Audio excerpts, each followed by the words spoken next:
Pag nag-past due na sila, galit na sa bangko. Galit na rin sa financing.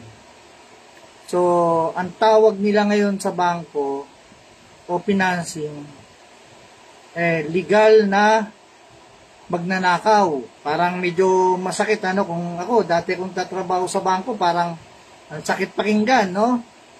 Totoo nga ba yung sinasabi ng mga nakakausap ko na sinisingil sila, sobrang laki.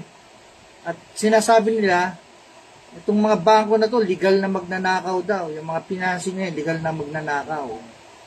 So siguro, iba-iba yung magiging kuro-kuro nyo rito, no? Maaaring sabihin ng iba. Totoo naman na ninanakawan na kami ng bangko.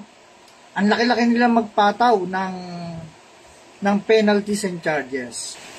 Pero para sa akin naman, medyo masakit din ang dating kung sasabihin natin na legal na pagnanakaw ng bangko yan.